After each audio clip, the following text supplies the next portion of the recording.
Salam Bapak Ibu, Saudara sekalian. Kembali kita bertemu di dalam Eva pada malam hari ini. Saudara siapkan hati untuk sama-sama kita beribadah, belajar kebenaran firman Tuhan. Saya percaya apa yang akan kita pelajari akan memberkati kita, memperlengkapi kita untuk semakin kita mengenal kebenaran-kebenaran firman. Itu sebabnya saudara buka hati dengan sungguh-sungguh. Biarlah Eva pada malam hari ini benar-benar berkenan kepada Tuhan. Itu sebabnya mari kita mau berdoa. Kita minta supaya Tuhan memimpin Eva kita malam ini. Mari kita berdoa. Tuhan Yesus Gembala kami yang baik, kami berterima kasih untuk anugerah dan kemurahan yang Tuhan berikan. Hari ini kembali kami diberikan kesempatan untuk kami belajar kebenaran firman-Mu. Pimpin Tuhan Eva malam ini, biar semua berjalan dengan baik. Tidak ada gangguan apapun, baik gangguan sinyal, gangguan peralatan, atau gangguan-gangguan lain. Roh Kudus bungkus kami, kuasa darah Tuhan Yesus membungkus kami, sehingga hari ini, saat ini, hati kami hanya tertuju kepada Tuhan saja. Terpujilah nama-Mu, kami serahkan sepenuhnya Eva malam ini dalam tangan Tuhan, di dalam nama Yesus. Haleluya, haleluya, amin, amin.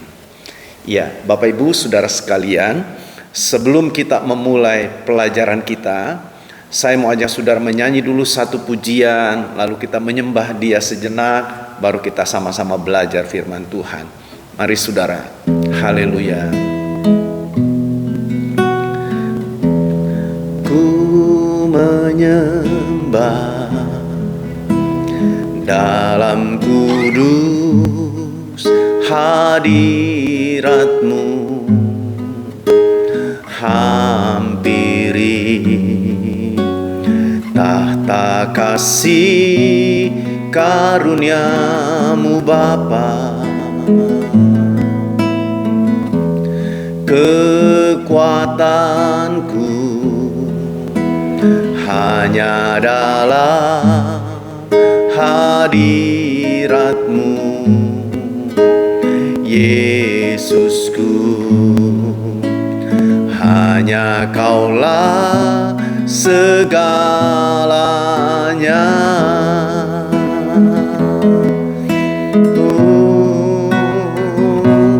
Ku yakin Kau hadir di sini.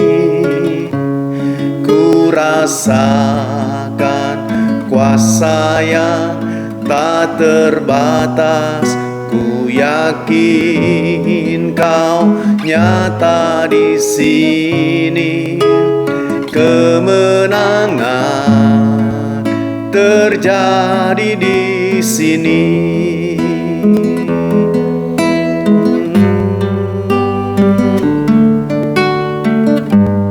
Ku menyembah dalam kudus hadirat-Mu,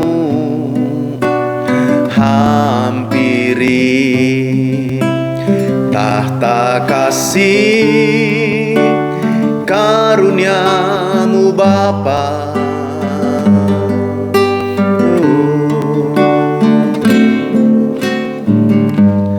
Kekuatanku hanya dalam hadirat-Mu, Yesusku. Hanya Kaulah segalanya.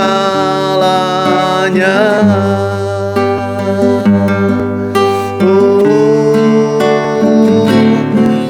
yakin Kau hadir di sini. Ku rasakan kuasa yang tak terbatas. Ku yakin Kau nyata di sini. Kemenangan terjadi di sini.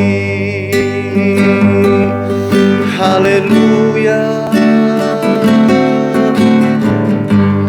Ku menyembah dalam kudus hadirat. hadiratmu, hampiri tahta kasih karuniamu Bapa. Kekuatanku hanya dalam hadiratmu, Yesusku. Hanya Kaulah segalanya.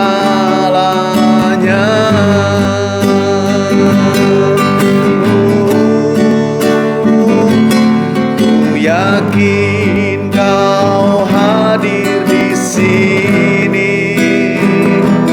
Ku rasakan kuasa yang tak terbatas. Ku yakin Kau nyata di sini. Kemenangan terjadi di sini. Ku yakin Kau hadir di sini. Ku rasakan kuasa yang tak terbatas. Ku yakin Kau nyata di sini. Kemenangan terjadi di sini. Ku yakin Kau hadir di sini. Ku rasakan kuasa yang tak terbatas. Ku yakin Kau nyata di sini. Kemenangan terjadi di sini. Ku yakin Kau hadir di sini. Ku rasakan kuasa yang tak terbatas. Ku yakin Kau nyata di sini. Kemenangan terjadi di sini. Kemenangan terjadi di sini. Kesembuhan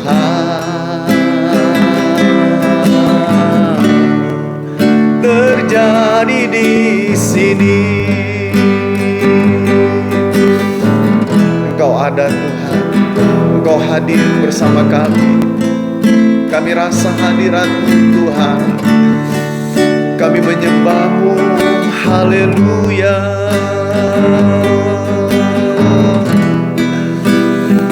Kami sembah Engkau Yesus. Kami tinggikan Engkau, haleluya Yesus. Haleluya, haleluya, haleluya, haleluya, haleluya. Oh Tuhan, haleluya, haleluya, haleluya, haleluya. Yesus, haleluya, haleluya, haleluya. Oh Yesus, Engkau kudus Tuhan, Engkau mulia, Engkau layak Tuhan. Haleluya, haleluya, haleluya, haleluya. Yesus, haleluya, haleluya, haleluya. Yesus, haleluya, haleluya. haleluya. Ku sembah Kau Tuhan, ku sembah Kau, haleluya, haleluya. Yesus, kinaya lama lama lama si kinaraya lama dakadaya. Haleluya, haleluya, haleluya. Engkau besar, Engkau mulia, Engkau agung Tuhan. Haleluya, haleluya, haleluya. Yesus, haleluya.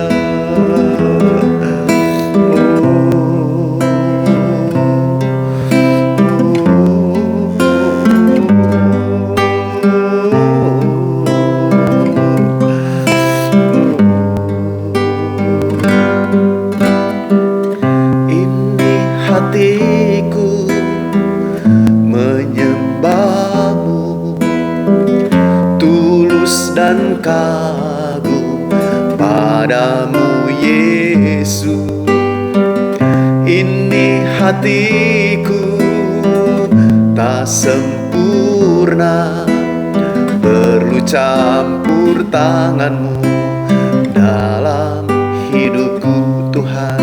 Ini hatiku Tuhan, ini hatiku menyembahmu, tulus dan kagum padamu Yesus.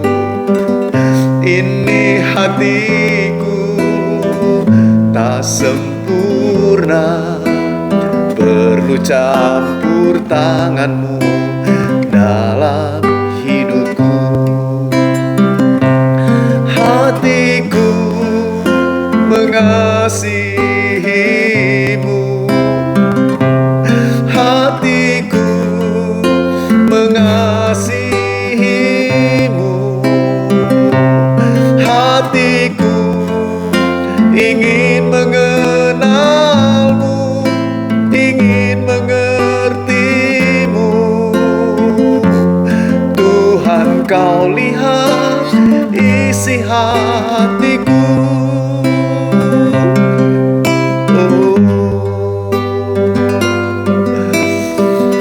Ini hatiku menyembahmu, tulus dan kagum padamu Yesus. Ini hatiku menyembahmu, perlu campur tanganmu dalam hidupku. Ini hatiku Tuhan,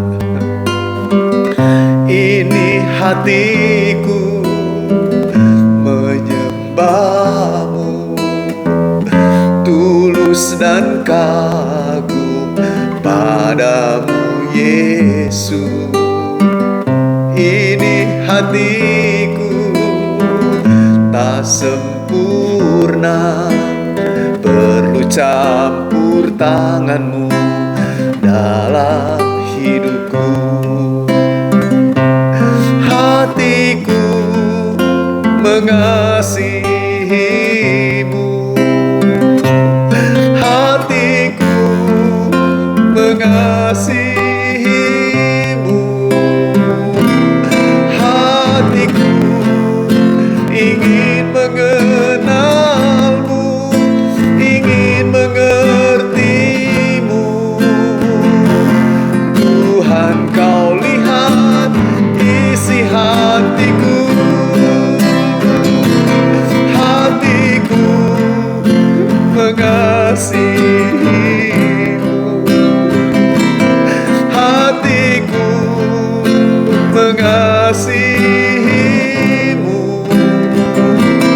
hatiku ingin mengenalmu, ingin mengertimu. Tuhan, Kau lihat isi hatiku. Hatiku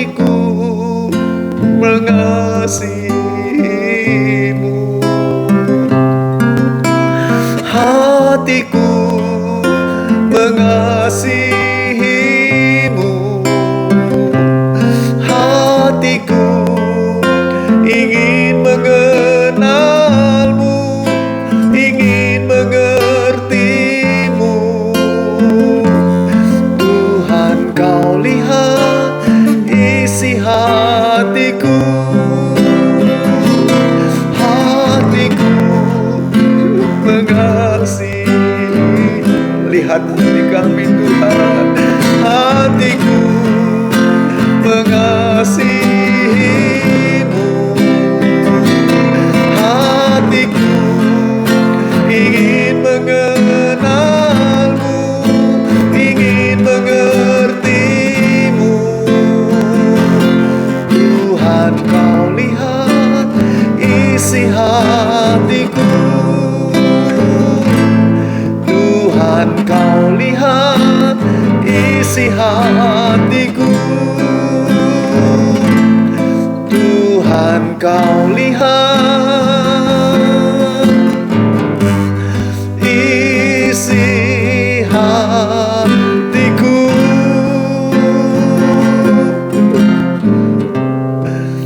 Ini hati kami Tuhan. Kami menyembah-Mu Yesus.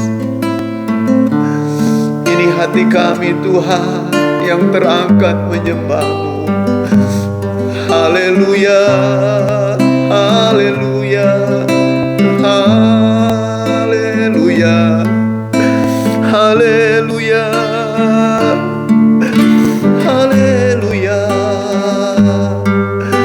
haleluya, haleluya, haleluya, haleluya.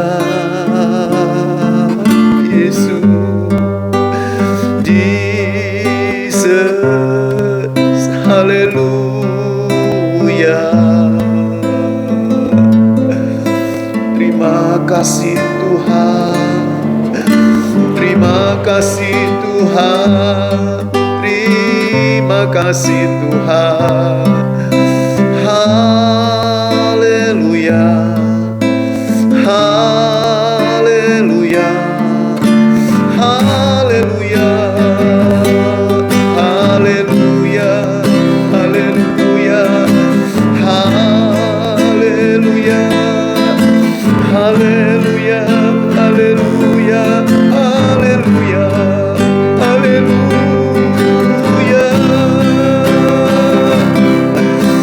Kuduslah Tuhan, Engkau kudus, Engkau mulia. Haleluya, Yesus. Haleluya, Tuhan. Tuhan, Kau tahu kami mengasihi-Mu. Kami menyembah-Mu Tuhan.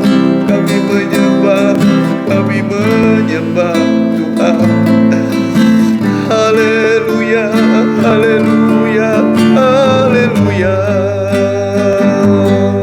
Yesus. Haleluya, Yesus. Haleluya.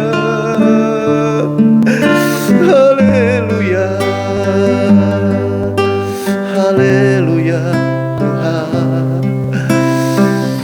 Inaya singinara lamata kandala maya masaya nama. Kira lamata kandala maya nama singinara. Haleluya. Yesus, terima kasih. Terima kasih. Terima kasih. Oh Yesus. Haleluya Yesus. Haleluya Yesus. Terima kasih Tuhan. Terima kasih buat pagi hari ini. Terima kasih buat siang hari. Terima kasih buat sore. Dan terima kasih buat saat ini Tuhan. Hati kami bersyukur. Kami dapat melalui hari ini dari jam ke jam, dari detik ke detik, dalam pimpinan dan penyertaan Tuhan. Terima kasih Bapa, Kami sudah mempersembahkan pujian penyembahan kami. Engkau lihat hati kami menyembah-Mu dengan segenap keberadaan kami, Tuhan.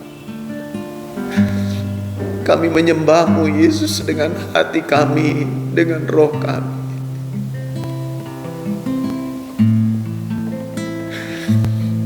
Terima kasih Tuhan, terima kasih. Terima kasih Yesus. Terima kasih. Terima kasih Yesus. Oh, haleluya. Haleluya Yesus. Inaramu segala maya lama. Inaramu takarela. Sikirana mata kaya masigala. Terima kasih Tuhan.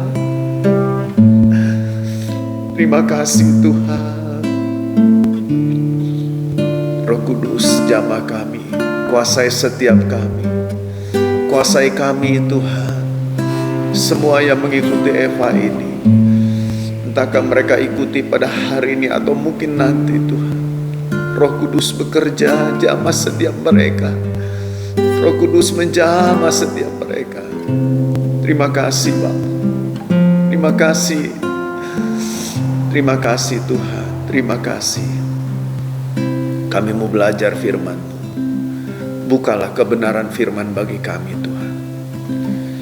Tolong hamba-Mu untuk dapat menguraikannya dengan sederhana, dimengerti oleh umat-Mu Tuhan.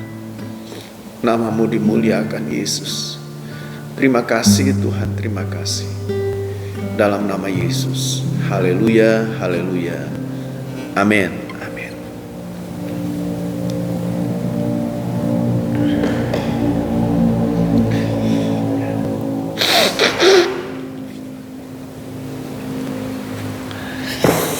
Ya, Salam Bapak Ibu, Saudara sekalian, puji Tuhan. Saya percaya kita semua menikmati hadirat Tuhan pada hari ini lewat Eva yang kita lakukan malam ini.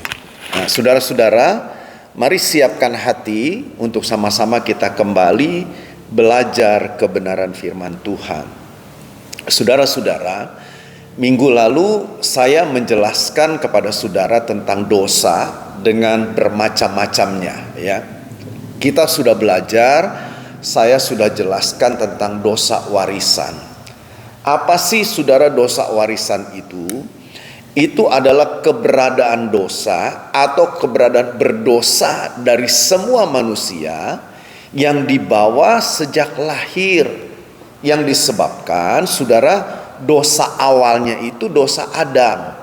Jadi dari generasi dari Adam ke anaknya terus saudara diturunkan sampai kepada kita ini. Nah, jadi saudara-saudara, manusia lahir bukan dalam keadaan kosong, bersih, suci, tapi sudah ada dosa, ya.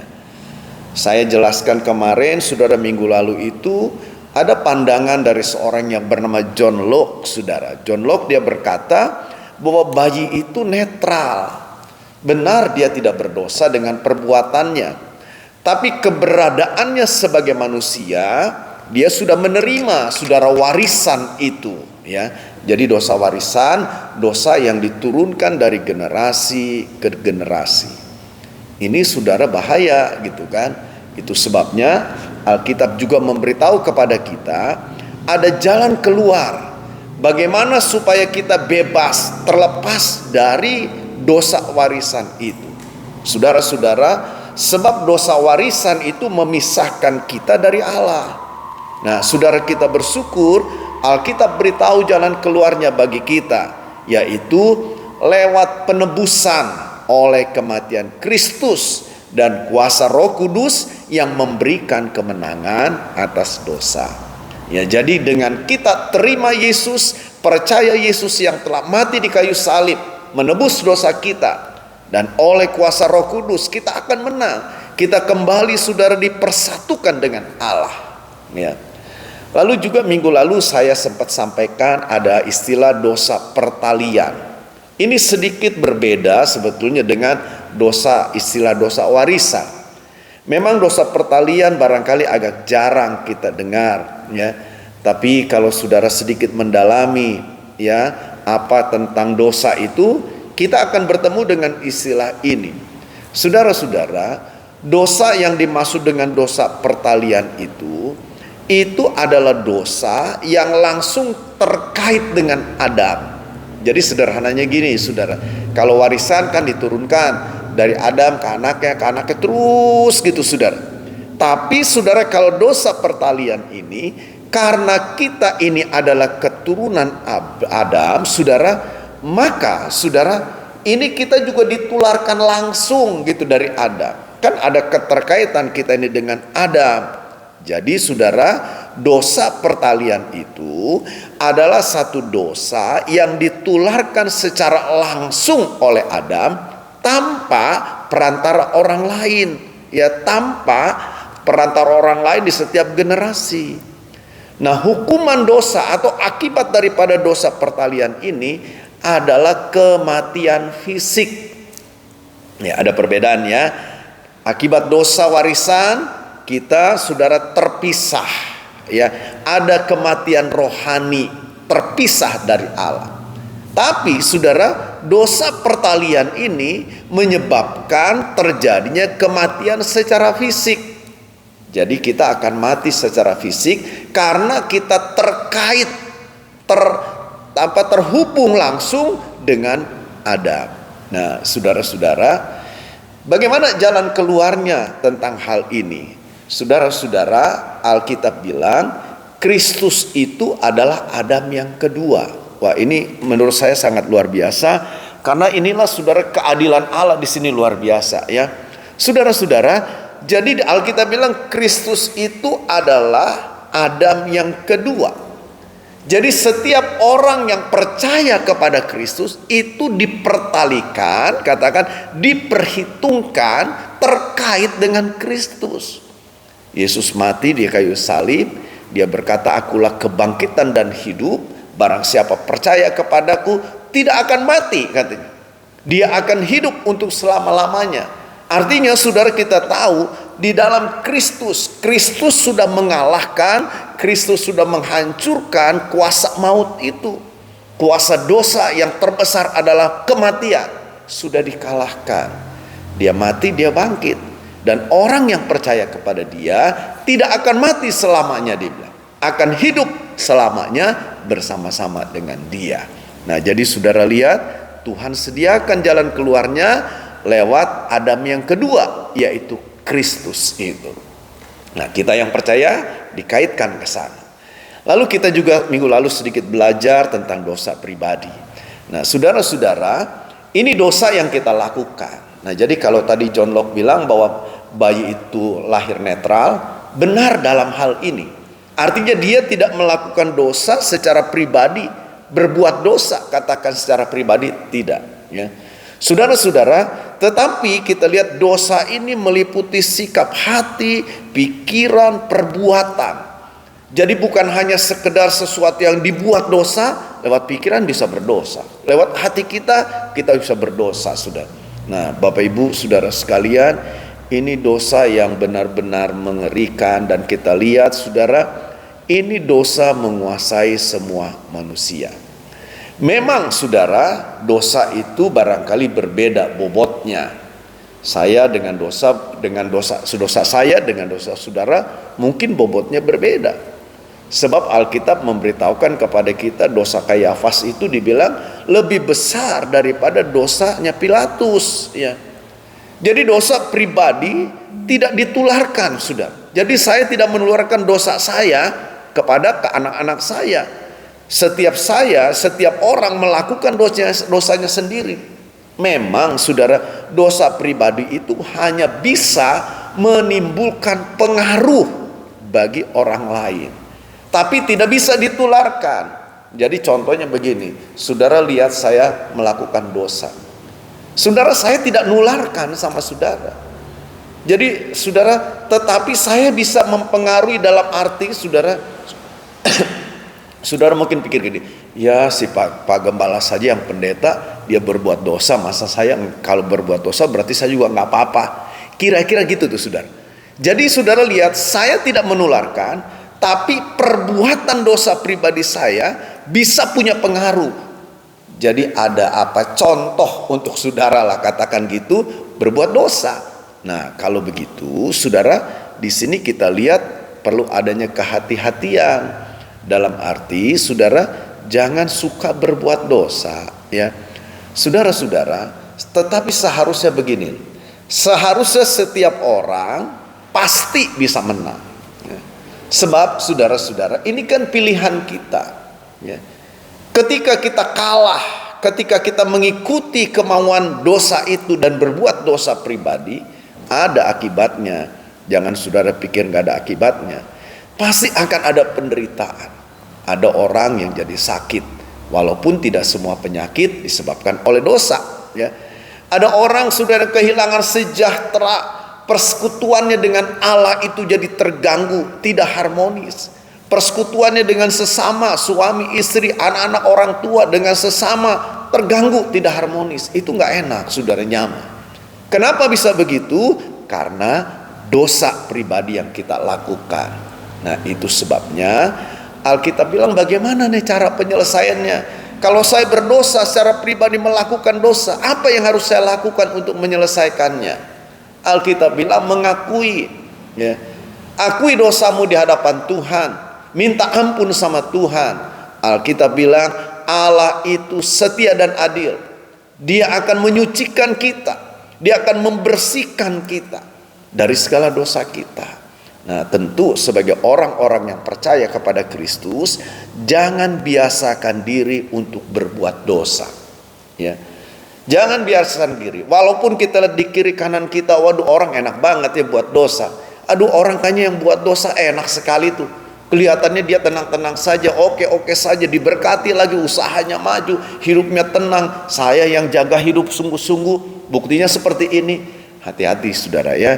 Kita jangan tertipu. Sekali lagi kita bisa menang, sebab dosa pribadi ini tidak ditularkan. Saudara boleh berbuat dosa, katakan di depan, katakan orang-orang boleh berbuat dosa di hadapan kita. Kalau kita berkata tidak, ya enggak juga kan saudara, kita tidak berbuat. Contoh dalam Alkitab, saudara tahu yang namanya Samuel. Ketika Samuel lahir, Samuel anaknya Hana, saudara, setelah dia disapi, dia dibawa ke bait Allah. Sesuai dengan janji Hana, sesuai dengan janji ibunya itu. Saudara, dia tinggal di bawah pembinaan seorang imam yang bernama Imam Eli. Imam Eli itu punya anak dua, Hofni dan Pinehas. Jadi saudara, kedua anak ini hidupnya rusak. Setiap hari hidup dalam dosa, dalam hal kenajisan. Benar-benar saudara dosa. Dan itu saudara, setiap hari mungkin ya tidak ditulis di dalam Alkitab. Cuman kan logika kita bilang gitu. Samuel yang masih kecil itu melihat tuh saudara perbuatan-perbuatan dosa itu. Tapi saudara-saudara, saya bersyukur Alkitab bilang Samuel nggak ikut-ikutan. Kenapa seperti itu? Ada dua alasan memang. Alasan yang pertama, saudara, orang tuanya sudah menanamkan dasar kebenaran firman. Hana sudah menanamkan kebenaran firman. Pada masa mulai dari dia menyusui sampai masa kanak-kanak itu sudah ditanamkan itu. Yang kedua, saudara, untuk berbuat dosa itu kan adalah keputusan pribadi. Orang boleh saja melakukan yang jahat di sekitar kita, di depan mata kita. Tapi kan saudara-saudara, untuk kita terjun ikut dalam perbuatan dosa itu keputusan kita. Kita bisa berkata iya ikut atau saya tidak ikut. Kan bisa begitu saudara. Nah saya percaya dengan kekuatan pertolongan Roh Kudus kita bisa menang. Sekali lagi yang saya mau katakan, hati-hati dengan dosa. Setiap dosa ada akibatnya, ya. Setiap dosa saudara kita akan menerima akibatnya. Kehilangan sejahtera, kehilangan damai, kita sakit, kita menderita, itu bisa saudara. Jadi sekali lagi Alkitab bilang jangan berbuat dosa. Amin saudara ya. Oke, saya sekarang akan maju. Saudara, saya akan mempertegas tentang masalah akibat dan hukuman dosa. Tadi sepintas saya sudah jelaskan tentang akibat-akibat. Saudara, dosa itu menjangkau semua manusia. Jadi tidak ada seorang pun manusia yang tidak ketularan begitu, saudara. Tapi semua manusia ya itu sudah terjangkau, sudah tertular oleh dosa. Dan dosa ini, saudara, mempengaruhi manusia secara keseluruhan. Roma 3 ayat 23, saudara ingat, semua manusia telah berbuat dosa. Dan akibat daripada berdosanya manusia ini terjadi yang namanya kerusakan. Kerusakan apa sih, saudara, yang terjadi? Bapak Ibu Saudara sekalian, sadar atau tidak sadar, kadang-kala kan kita nggak menyadari, kita nggak pernah ngerti kerusakan apa. Saya biasa-biasa saja. Saudara, kerusakan yang ditimbulkan oleh dosa itu meliputi kerusakan roh, kerusakan jiwa, dan juga tubuh kita ini. Roh manusia jadi hilang persekutuannya dengan Allah. Saudara tahu kan cerita Adam dan Hawa waktu jatuh dalam dosa, diusir mereka. Saya membayangkan awalnya itu mereka begitu dekat, begitu akrab, saudara. Wah, begitu indahlah hubungan mereka. Tuhan hadir bersama mereka, mereka bisa komunikasi, mata mereka bisa melihat Allah. Jadi seperti katakan kita bisa saling kenal, kita tahu, kita bisa interaksi satu dengan yang lain. Tapi saudara, ketika dosa, Tuhan bilang keluar kamu dari sini. Diusir mereka dari taman itu dan mulai ada jurang pemisah itu. Jadi saudara lihat, ada keterpisahan, kehilangan persekutuan, kehilangan relasi, kehilangan hubungan dengan Allah. Itu akibat dosa. Saya mau baca bagi saudara Efesus pasal 4. Ya. Saudara, mari yang ada Alkitab bekas saudara, saudara mungkin bisa lihat. Efesus pasal yang keempat. Saudara, saya akan baca ayat yang ke-18. Bunyinya begini. Dan pengertiannya yang gelap, jauh dari hidup persekutuan dengan Allah, karena kebodohan yang ada di dalam mereka, dan karena kedegilan hati mereka. Kalau saudara kita baca dari awal, dari ayat-ayat sebelumnya, maka di sana Paulus sedang menegaskan tentang orang-orang yang tidak mengenal Allah, yang pikirannya sudah menyimpang, yang pikirannya sudah kotor, yang pikirannya sia-sia. Mereka itu dibilang, saudara, jauh dari hidup persekutuan dengan Allah, tidak ada lagi persekutuan. Saudara-saudara, bukan hanya hilangnya persekutuan dengan Allah, jiwa manusia kita lihat rusak. Saudara, kita lihat kan ada orang-orang yang mengalami gangguan kejiwaan. Kenapa ya bisa seperti itu, saudara? Kehendak manusia kita lihat juga bisa rusak. Kehendaknya jadinya melakukan hal-hal yang tidak benar. Kecenderungannya, saudara, selalu melakukan hal-hal yang jahat, yang tidak berkenan. Kenapa bisa seperti itu? Ini akibat daripada dosa. Pikirannya jadi pikiran yang kotor, saudara. Perasaannya juga penuh dengan kemarahan, kebencian. Saudara, perasaan-perasaan yang tidak kudus lagi yang ada pada manusia.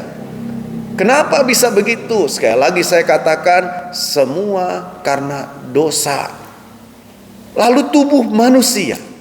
Saudara, ketika Hawa dia berbuat dosa dan Tuhan hukum dia, Tuhan bilang begini, dengan kamu akan melahirkan anakmu dengan penuh kesakitan. Saudara-saudara, tersirat di dalam kalimat itu, saya bayangkan begini, kalau saja manusia itu tidak berbuat dosa, tidak jatuh di dalam dosa, saudara, mungkin tidak akan mengalami kesakitan para wanita itu pada waktu melahirkan, katanya. Tapi kita melihat, saudara, ternyata jiwa manusia tersebar. Tubuh manusia juga menjadi lemah, menjadi fana. Tubuh kita ini kan awalnya diciptakan oleh Tuhan bukan untuk mengalami kematian, bukan hanya sampai umur sekian tahun lalu selesai. Enggak. Saudara, waktu Tuhan ciptakan manusia tidak ada dalam program Allah katakan manusia diciptakan lalu pada umur sekian dia akan mati. Enggak ada tuh, saudara.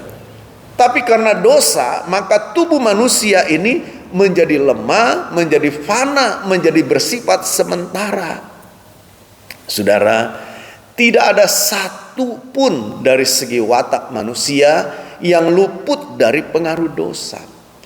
Dosa telah mempengaruhi inti kehidupan manusia, hati manusia, roh manusia itu. Manusia tidak dapat menyelamatkan diri sendiri karena tidak ada yang membuatnya layak untuk berhadapan dengan Allah yang benar. Saya mengulangi kalimat ini. Tidak ada, saudara, manusia yang dapat menyelamatkan dirinya. Kenapa begitu? Karena tidak ada dari seluruh kehidupan ini yang kita bilang, oh ini loh pantas, ini loh yang pantas, yang layak di hadapan Allah. Alkitab bilang, dari ujung rambut sampai telapak kaki, keberadaan kita ini sudah cemar, sudah kotor. Nggak ada yang layak di hadapan Tuhan itu. Nah, jadi saudara lihat, akibat dosa ini mengerikan. Hati-hati saudara ya. Saudara, ternyata akibat dosa juga ini mempengaruhi hubungan manusia kan. Hubungan dengan siapa? Dengan Allah pasti. Saudara, hubungan kita dengan Allah menjadi rusak. Kita tidak layak untuk menghadap Allah. Saya bilang tadi, Adam dan Hawa diusir dari Taman Eden. Jadi sudah lihat hubungan terganggu. Kita tidak sanggup melakukan kehendak Allah lagi. Kenapa? Karena saudara kita menjadi budak dari dosa. Alkitab gambarkan itu, saudara, penggambaran Alkitab gini. Dosa itu dianggap seperti seorang tuan, dan orang berdosa digambarkan seperti seorang budak. Dalam dunia perbudakan, tidak ada seorang budak yang punya hak untuk hidupnya. Artinya punya keinginan, oh saya ingin begini, saya mau begitu, saya mau melakukan ini dan itu. Boleh dikatakan tidak ada. Seluruh kehidupannya, saudara, itu sudah menjadi milik daripada tuannya. Jadi yang dia kerjakan, yang dia lakukan, itu adalah kehendak tuannya. Saudara bisa bayangkan, Paulus bilang kita ini kan adalah digambarkan seperti budak, dosa digambarkan seperti tuan kita. Ketika kita menjadi hamba dosa, saudara bisa bayangkan apa yang kita lakukan. Makanya Paulus bilang, aku pengen sih sebetulnya melakukan yang baik, tapi yang jahat yang aku kerjakan. Dia tidak berdaya. Kenapa? Karena dia sebagai budak. Jadi saudara, kita tidak sanggup lagi melakukan kehendak Allah, sebab kita sudah menjadi budak daripada dosa. Saudara, kita tidak benar di hadapan Allah dan tidak lagi peka terhadap firman-Nya. Jadi saudara, hubungan kita dengan Allah jadi terganggu akibat daripada dosa itu. Kita diusir, kita terpisah, saudara, tidak layak, tidak boleh lagi, tidak bisa lagi menghadap Allah. Mengerikan saudara ya. Lalu yang kedua, hubungan kita saudara bukan hanya dengan Allah saja yang terpengaruh, tapi juga dengan sesama kita. Saya dengan saudara, ya, saya dengan istri, dengan anak-anak, dengan sesama kita, itu saudara terpengaruh. Manusia yang melawan Allah juga manusia, saudara, yang melawan sesamanya. Kita bisa lihat kan saudara, ini sering kita dengar, ketika Adam dan Hawa jatuh dalam dosa, saudara, waktu Tuhan tanya, Adam, apa kamu makan buah itu? Apakah Adam dengan kesadaran dia bilang, iya Tuhan, maafkan saya, ampuni saya Tuhan, saya sudah tidak taat, saya salah Tuhan. Tapi saudara lihat, Adam tidak menjawab begitu. Dia justru menyalahkan Tuhan, dan dia bilang, aku berdosa ini itu karena perempuan itu. Jadi saudara-saudara, kita lihat dia menuduh Hawa dan mempermasalahkannya. Ini kenyataannya. Jadi ada keretakan, ada gangguan, saudara, hubungan antar sesama ini menjadi rusak. Dan kita lihat juga mulailah terjadi hal-hal yang lebih jahat antar sesama. Kain dia bunuh adiknya. Terus saudara, sampai hari ini kita melihat kan saudara, perang di sana sini, pembunuhan, dengan mudah orang saudara membunuh sesamanya, melakukan kejahatan. Kenapa bisa seperti itu? Jawabannya satu, karena dosa. Jadi Bapak Ibu saudara sekalian, hati-hati ya dengan dosa ini. Lebih jauh daripada itu, dosa bukan hanya mempengaruhi hubungan dengan Tuhan dan dengan sesama, tapi dengan diri sendiri. Saudara, ada pengaruh terhadap diri sendiri. Manusia, saudara, seringkali saudara terjadi hidup dalam konflik batin yang terus menerus gitu. Saya mau ajak saudara coba baca nih ya dalam kitab Roma. Roma pasal yang ke-7. Saudara lihat Roma pasal 7. Saya akan baca ayat yang sebentar ya. 23 lah ya supaya lebih jelas. Dibilang begini, sebab di dalam batinku aku suka akan hukum Allah. Saudara lihat nih, dalam batinku aku suka akan hukum Allah. Tetapi di dalam anggota-anggota tubuhku aku melihat hukum lain yang berjuang melawan hukum akal budiku dan membuat aku menjadi tawanan hukum dosa yang ada di dalam anggota-anggota tubuhku. Saudara ngerti ayat ini? Jadi dia bilang begini, dalam hati sih saya pengen lu buat baik, tapi kok kenyataannya kenapa mulut saya mengatakan yang jahat? Kenapa jadi pikiran saya memikirkan yang kotor? Kenapa tangan saya kok jadi melakukan hal-hal yang tidak baik? Jadi sudah lihat ada sebuah pergumulan, ada sebuah konflik di dalam hidup kita secara pribadi. Dan ini banyak saudara orang yang seperti ini.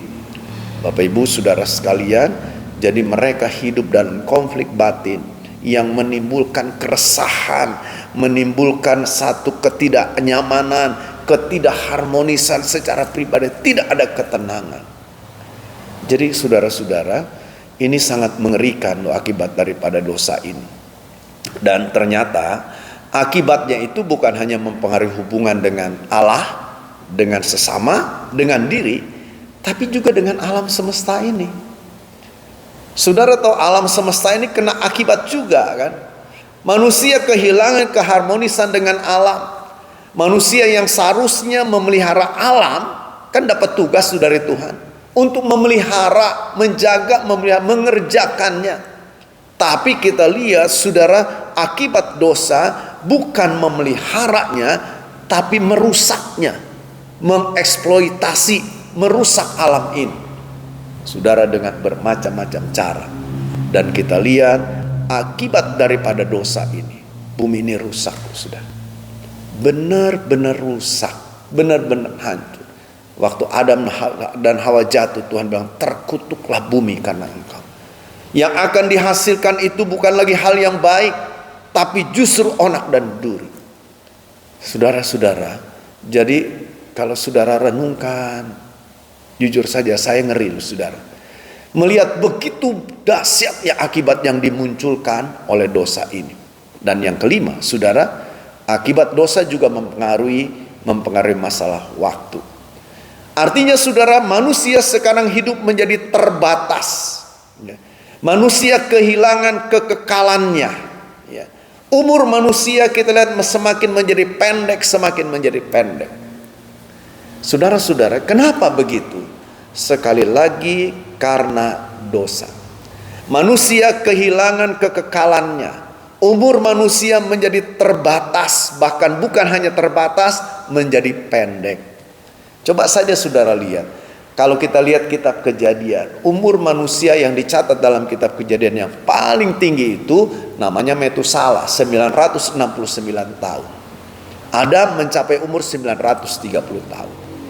Tapi berjalannya waktu, saudara, umur itu semakin merosot, semakin merosot. Musa umurnya 120 tahun. Dan kita lihat terus saudara merosot sampai hari ini kita lihat. Sampai Alkitab akhirnya bilang, saudara-saudara, manusia hidup 70 sampai 80 tahun. Selebihnya daripada itu semua adalah kesusahan dan penderitaan. Kenapa bisa seperti itu?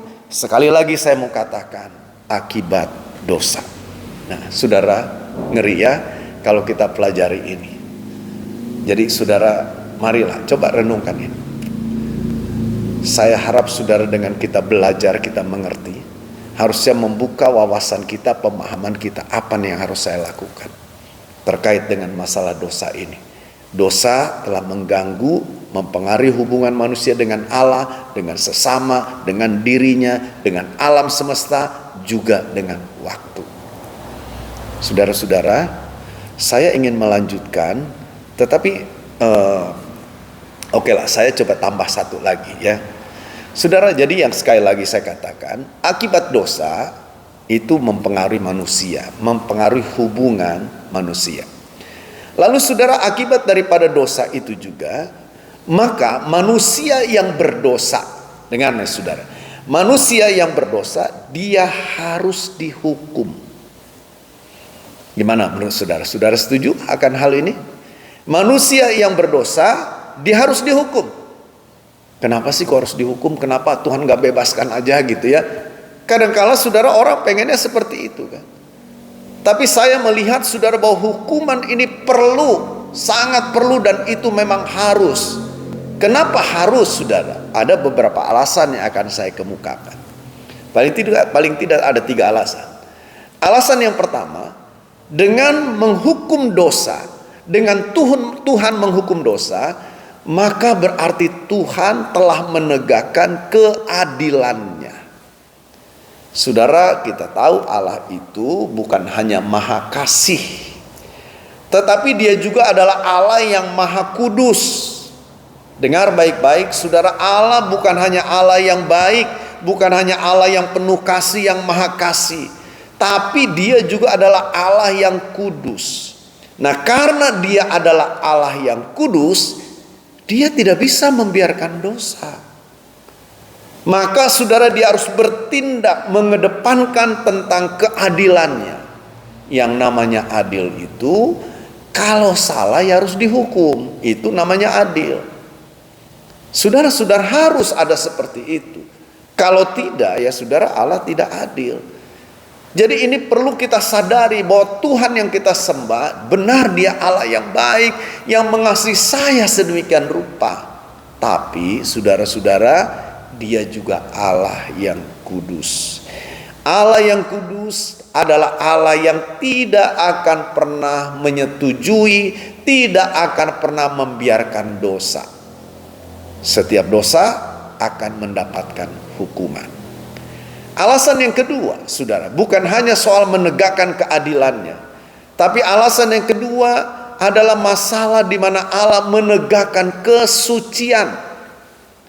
Saudara-saudara, agar manusia itu dimurnikan untuk bergaul dengan Tuhan. Artinya gini saudara, Allah kita menegakkan kesuciannya. Karena dia adalah Allah yang suci, maka manusia itu untuk dapat bergaul dengan dia harus memiliki kesucian. Maka perlu adanya sebuah proses. Makanya yang namanya dosa itu harus dihukum. Dan yang ketiga, saudara, kenapa dosa dihukum? Ini merupakan satu pencegahan agar manusia tidak berdosa terus-menerus.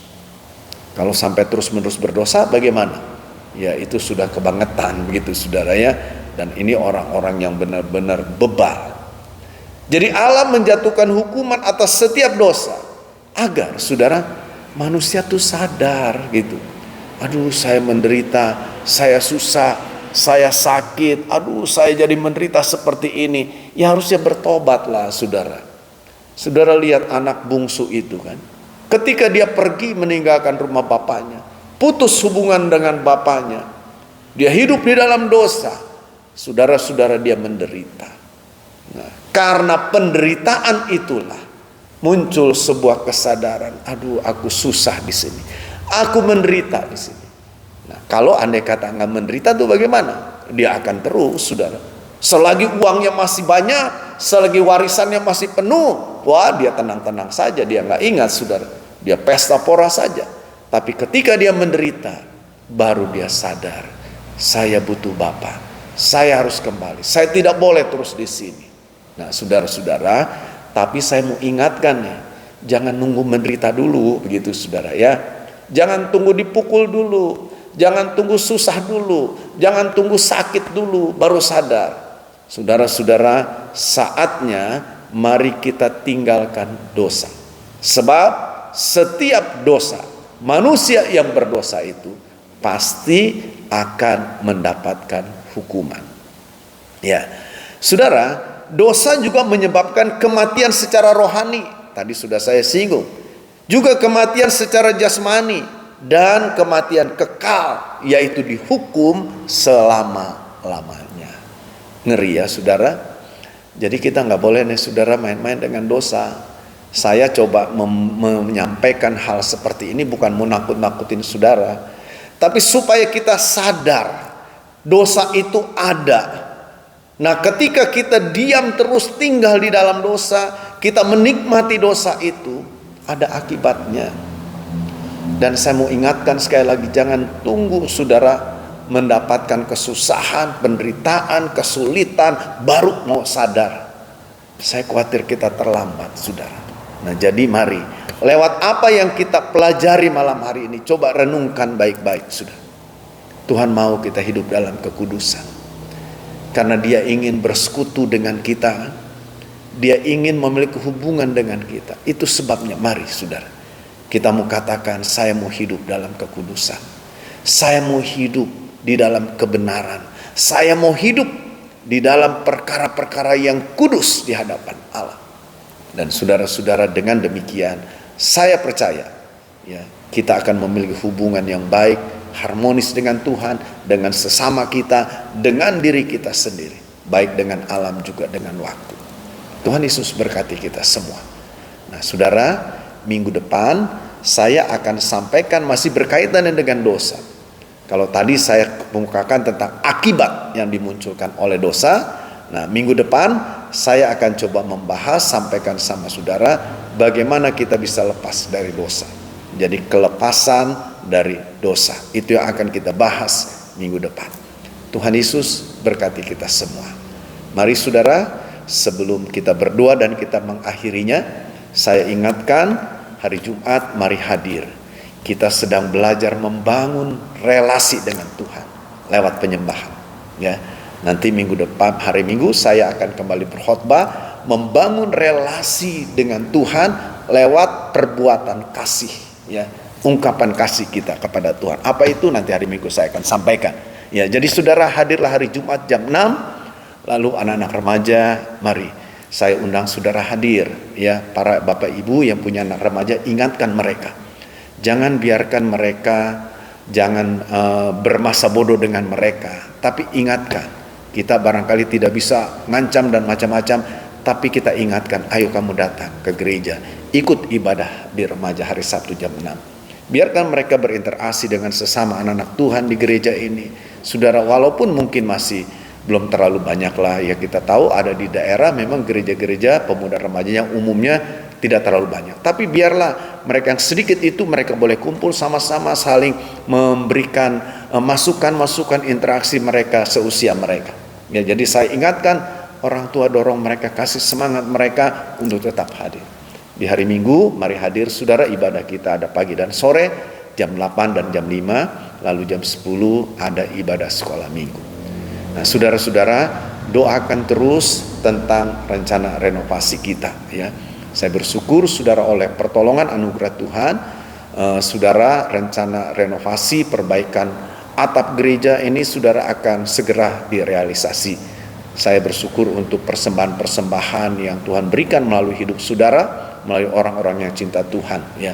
Jadi saudara-saudara, mari kita mendukung dalam doa. Kalaupun saudara ingin mendukung dalam dana, silakan saudara bisa berikan di nomor rekening gereja ya, atau saudara bisa berikan sama mereka yang menangani keuangan itu.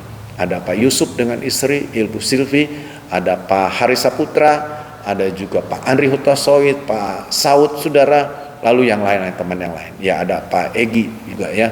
Saudara silakan hubungi mereka, serahkan persembahan saudara sama mereka. Atau saya bilang tadi, saudara bisa transfer di nomor rekening gereja itu. Ya. Baik, Bapak Ibu saudara sekalian, itu saja yang mau saya sampaikan. Mari kita mau berdoa. Ya. Bapa di surga, terima kasih buat saat ini. Kembali kami boleh belajar kebenaran firman-Mu. Biarlah apa yang kami pelajari bukan hanya sekedar mengisi pengetahuan kami, tapi Roh Kudus boleh berbicara kepada kami sehingga kami benar-benar hidup seturut dengan kehendak-Mu. Tanamkan setiap kebenaran firman ini dalam setiap kami Tuhan. Berkati semua anak-anak-Mu yang sudah mengikuti Eva malam ini. Kalau ada mereka yang sakit, kami berdoa dalam nama Yesus, Tuhan sembuhkan. Kalau ada di antara mereka yang lemah, dalam nama Yesus ada kekuatan Tuhan berikan. Tuhan, Kau tahu mereka, pergumulan persoalan-persoalan yang dihadapi. baik dalam rumah tangga, dalam perekonomian, pekerjaan mereka, sakit penyakit mereka, apapun yang mereka hadapi. Biarlah tangan Allah yang perkasa menopang, menolong mereka, membuka jalan bagi mereka. Mereka boleh berhasil, mereka boleh keluar, mereka boleh mengalami kelegaan, kemenangan daripadamu Tuhan. Terima kasih Bapa, sekali lagi kami bersyukur buat kemurahan-Mu. Tuhan terus bekerja bagi gereja-Mu di tempat ini. Rencana renovasi kami serahkan kepada Tuhan. Tuhan campur tangan, bekerja dalam setiap hati daripada panitia, bekerja dalam setiap hati para orang-orang yang akan mengerjakannya. Berkati mereka yang sudah berkorban, yang sudah Tuhan pakai menjadi alat-Mu untuk menyalurkan berkat-Mu untuk rumah-Mu ini ya Bapa. Terima kasih Tuhan, terima kasih. Kami terus berdoa buat kota Kuningan, biarlah sejahtera-Mu ada atas kota ini. Kami berdoa buat bangsa kami, biarlah juga anugerah Tuhan ada atas bangsa ini. Bangsa ini boleh menjadi bangsa yang besar, yang diberkati dan diselamatkan oleh Tuhan. Terima kasih Bapa, terpujilah nama-Mu. Saudara sekarang terimalah oleh-Mu anugerah dan berkat dari Allah Bapa, cinta dan kasih sayang dari Tuhan Yesus, persekutuan dengan Roh Kudus, menyertai saudara semua, membawa saudara dari kemenangan datang kepada kemenangan, mulai saat ini sampai selama-lamanya. Di dalam nama Tuhan Yesus Kristus. Haleluya, haleluya, amin, amin, amin. Puji Tuhan. Saudara-saudara, demikianlah Eva malam hari ini. Tuhan Yesus berkati kita semua. Amin.